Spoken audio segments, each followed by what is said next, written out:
Hello students, welcome back to my channel students versus study. आज हम इस video में करने वाले हैं क्लास 10th एनसीईआरटी बायोलॉजी का चैप्टर लाइफ प्रोसेसेस। इसमें जो है हम आज रेस्पिरेशन वाला पार्ट कंप्लीट करेंगे। चलिए स्टार्ट करते हैं। सबसे पहले आज हम बात करेंगे रेस्पिरेशन इन प्लांट्स की। अब जो प्लांट्स है हमें पता है कि वो aerobic mode of respiration show करते हैं।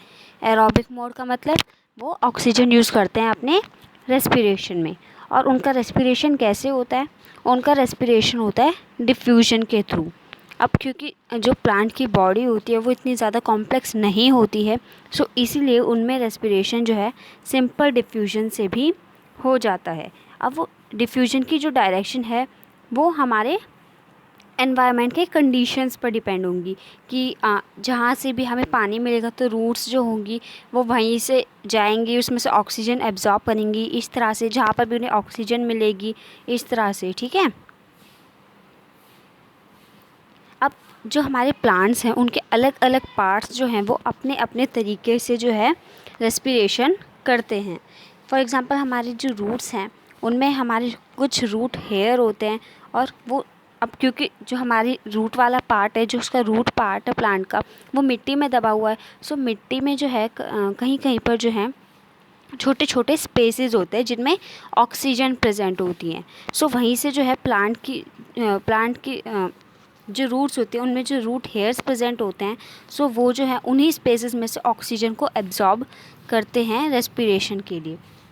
वहीं अगर हम दूसरी तरफ बात करें हमारे स्टेम्स की, तो जो हमारी ग्रीन वाली हर्बेशियस प्लांट्स की जो स्टेम्स होती है वो क्योंकि ग्रीन कलर की होती है, ज़्यादा हार्ड नहीं होती हैं, सो उनमें जो है स्टोमेटा प्रेजेंट होते हैं रेस्पिरेटरी गैसेस को एक्सचेंज करने के लिए। लेकिन अगर हम वहीं बात करें हार्ड वुडी स्टेम्स की या फिर बड़े बड़े प्लांट्स के जो ट्रंक होते हैं, हम उनको कह सकते हैं, सो उनमें जो है स्टोमेटा प्रेजेंट नहीं होते हैं। स्टोमेटा नहीं होते क्योंकि वहाँ पर डिफ्यूजन के थ्रू रेस्पिरेशन नहीं हो सकता। सो इसीलिए उन वुडी स्टेम्स में जो है हमारे लेंटिकल्स प्रेजेंट होते हैं गैसेस एक्सचेंज के लिए। और हमारा थर्ड है लीव्स। जो हमारी लीव्स हैं उनमें हमें पता है कि स्टोमेटा होते हैं, हमने फोटोसिंथेसिस वाले प्रोसेस में पढ़ा था। सो सेम वही है, स्टोमेटा के थ्रू जो हमारी लीव्स होती हैं वो रेस्पिरेशन परफॉर्म करती है। एक बात जो है इसमें ध्यान रखने वाली है कि जो प्लांट्स है वो रेस्पिरेशन यानी कि एनर्जी प्रोड्यूसिंग का काम पूरे दिन पूरी रात 24 घंटे करते हैं। लेकिन अगर हम वहीं बात करें फ़ोटोसिंथेसिस की, तो फ़ोटोसिंथेसिस जो है वो सिर्फ दिन में होता है, जब उनके पास जो है सनलाइट होती है। क्योंकि हमें पता है कि फ़ोटोसिंथेसिस में हमारा सनलाइट भी एक रॉ मटेरियल है।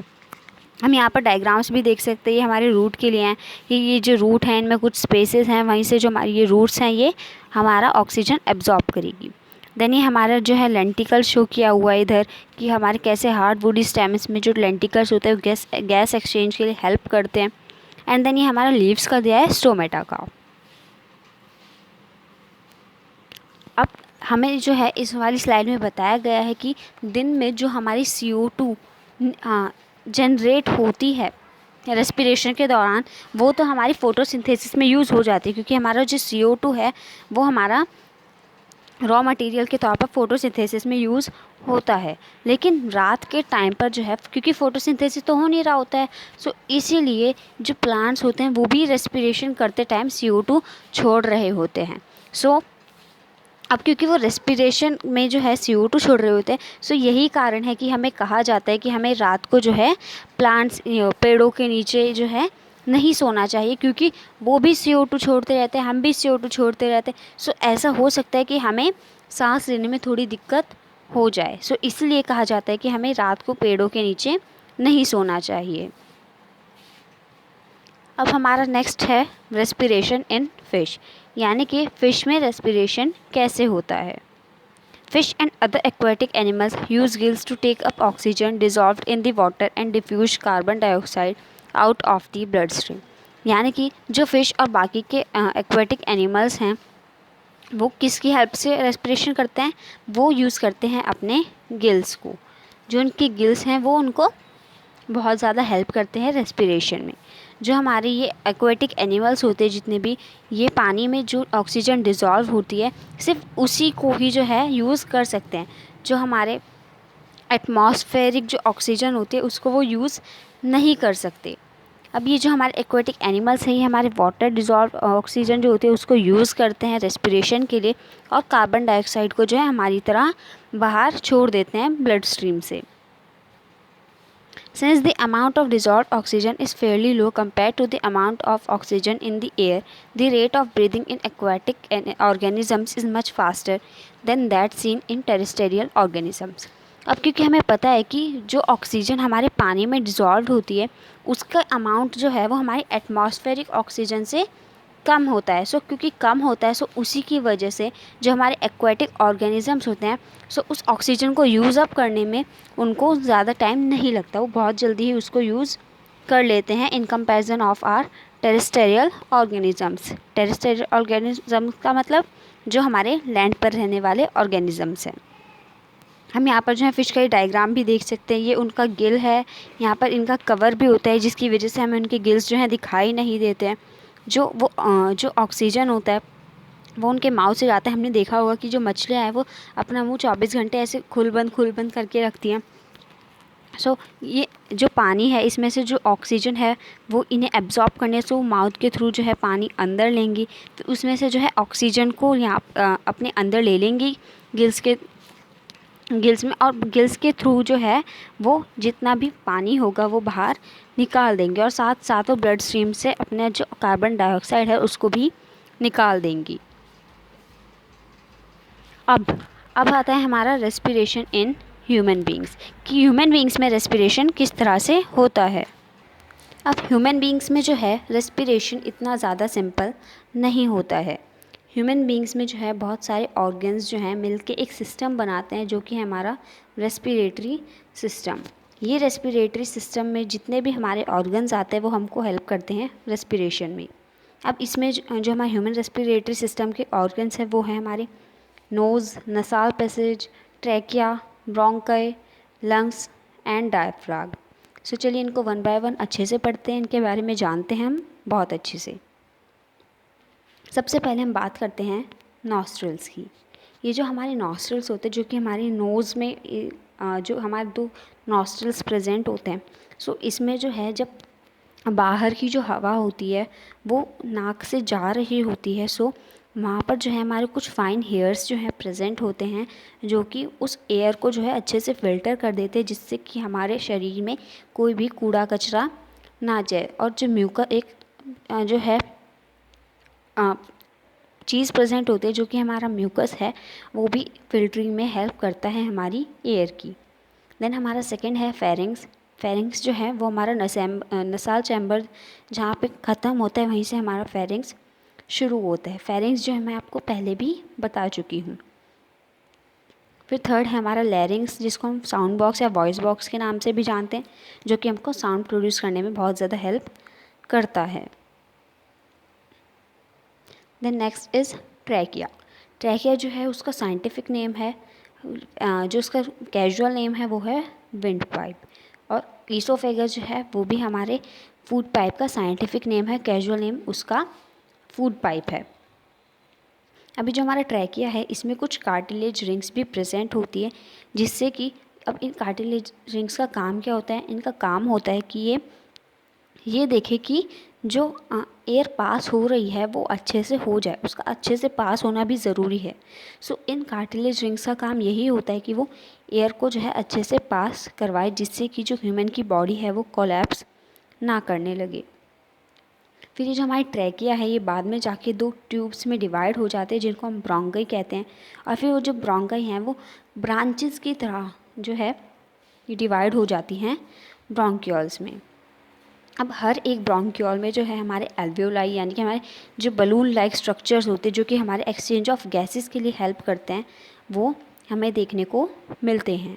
क्योंकि वो जो है बलून की तरह होते हैं सो हम उनको बलून लाइक स्ट्रक्चर्स भी बोलते हैं। उसके साथ साथ ये जो हमारा एल्वियोलाई है इनके आसपास बहुत सारी ब्लड कैपिलरीज हमें देखने को मिलती है। अब बात करते हैं कि जो ह्यूमन बींग्स हैं उनमें रेस्पिरेशन में किस तरह के जो मैकेनिकल प्रोसेस है किस तरह से होता है। अब रेस्पिरेशन में जो है हमारे दो चीज़ें आती हैं। पहला है हमारा ब्रीदिंग, जिसको हम रेस्पिरेशन जैसा समझते हैं लेकिन नहीं है, और सेकंड है हमारा एक्सचेंज ऑफ गैसेस, जिसमें हमारा एल्वियोलाई पार्ट लेता है। सबसे पहले हम ब्रीदिंग के बारे में जानते हैं। अब यहाँ पर जो है हमें डायग्राम्स दिए हुए हैं कि जब हम एयर इनहेल करते हैं तो हमारे जो लंग्स होते हैं वो किस तरह से जो है हो जाते हैं, और जब हम एक्सहेल आउट करते हैं तो हमारे लंग्स किस तरह से बिहेव करते हैं। सबसे पहले हम बात करते हैं ब्रीदिंग की। ब्रीदिंग का मतलब कुछ नहीं है, ब्रीदिंग का मतलब है कि एयर को एक्सहेल करना और इनहेल करना। अब इनहेल करना क्या होता है? इनहेलेशन बोलते हैं हम इसको। एयर इनहेल करने को हम बोलते हैं inhalation. During inhalation the muscles of diaphragm contract and thus the volume of the chest cavity increases. यानी कि इनहेलेशन के दौरान जो हमारे डायफ्राम होता है, अब जो डायफ्राम होता है ना वो हमारी इस तरह से प्रेजेंट होता है हमारे लंग्स के बीच में। सो जब जो है हम इनहेल करते हैं एयर को, सो अभी तो ये रिलैक्स मोड में है, लेकिन जैसे ही हम एयर को इनहेल करेंगे सो जो हमारा डायफ्राम होगा वो इस तरह से हो जाएगा, उस पर जो है थोड़ा प्रेशर आएगा। आप फील करके भी देख सकते हो, जब आप सांस ले रहे हो तो आप अभी फील करके भी देख सकते हो कि आपका जो डायफ्राम है जब आप एक्सहेल आउट करते हो तो आपका वो जो डायफ्राम है वो नीचे चला जाता है, लेकिन जब आप इनहेल करते हो तो वो ऊपर की तरफ पुश होता है। अब ये इनहेलेशन में ये जो हमारा डायफ्राम है जब ये ऊपर नीचे हो रहा है इस तरह से, अब इनहेलेशन में ऊपर हो रहा है, ऊपर की तरफ पुश हो रहा है। सो इसकी वजह से जो हमारी चेस्ट कैविटी है, यानी कि जो हमारा चेस्ट का साइज़ है, एक तरह से हम कह सकते हैं छाती जो हमारी फूल जाती है, उसका जो वॉल्यूम है वो बहुत इंक्रीज़ हो जाता है। और इसी की वजह से, इस डायफ्राम के मूवमेंट की वजह से हम जो है ऑक्सीजन को हाई प्रेशर से लो प्रेशर में ले लेते हैं। लो प्रेशर यानी कि हाई प्रेशर कहाँ पे हमारा? बाहर। हमारी एयर में ऑक्सीजन ज़्यादा प्रेजेंट है ना in comparison of our lungs. So हमारी एटमॉस्फेरिक एयर, हमारे जो एटमॉस्फेरिक ऑक्सीजन है वो हाई कंसनट्रेशन से यानी बाहर से हमारी बॉडी में आएगी, जहाँ पर लो कंसनट्रेशन है हमारे ऑक्सीजन का। और सेकंड है हमारा एक्सहेलेशन। एक्सहेलेशन मतलब जब हम CO2 को जो है अपने लंग्स से एनवायरनमेंट में एक्सहेल आउट करते हैं। अब जैसे उसमें चेस्ट कैविटी जो है बहुत ज़्यादा इंक्रीज़ हो रही थी, इसमें जो है डिक्रीज़ हो जाती है, क्योंकि जो हमारे रिब्स और डायफ्राम है उनको रिलैक्स करना होता है। अभी क्योंकि डायफ्राम जो था इनहेलेशन में वो कुछ इस तरह का हो गया था, लेकिन एक्सहेलेशन में फिर से अपनी इस पोजीशन में आ जाएगा, क्योंकि उसको भी थोड़ा रिलैक्स करना है। सो इसी की वजह से हमारा एक्सहेलेशन हो पाता है। एक्चुअल में जो हमारे लंग्स होते हैं वो कुछ इस तरह के दिखते हैं। ये हमारा फर्स्ट एंड देन ये सेकंड।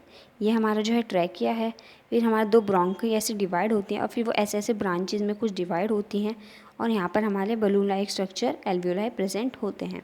आप इस फिगर में देख सकते हैं कि कैसे हमारा जो ट्रैकिया है, फिर हमारी दो ब्रोंकाई आ गई, फिर हमारा कुछ ब्रोंक्यूल्स में डिवाइड हो गया, एंड देन ये हमारे छोटे छोटे जो बलून लाइक स्ट्रक्चर्स हैं हमारे एल्वियोलाई है। मैं आपको इसी डायग्राम की हेल्प से थोड़ा सा आइडिया देती हूँ। हमारी जो एयर है वो नोज़ में जाएगी, नोज़ से नसाल पैसेज में जाएगी, देन हमारा आते आते आते आते ये हमारा लैरिंग्स में पहुँचेगा। फिर लैरिंग्स के बाद जो हमारे ट्रैकिया है इसमें आएगी एयर, फिर ये हमारी ब्रोंकाई में डिवाइड हो जाएगी, एंड देन ये जो ब्रोंकाइज हैं ये हमारी कुछ ब्रोंक्यूल्स में डिवाइड हो जाएंगी, और जो हमारी एयर है वो हमारे एल्वियोलाइज में पहुँच जाएगी। सो इस तरह से होता है हमारा रेस्पिरेशन। अभी हमने फर्स्ट मैकेनिज़्म पढ़ लिया रेस्पिरेशन का, ब्रीदिंग। अब हम सेकंड मैकेनिज़्म पढ़ेंगे एक्सचेंज ऑफ गैसेस का। एक्सचेंज ऑफ गैसेस किसके बीच में होती है?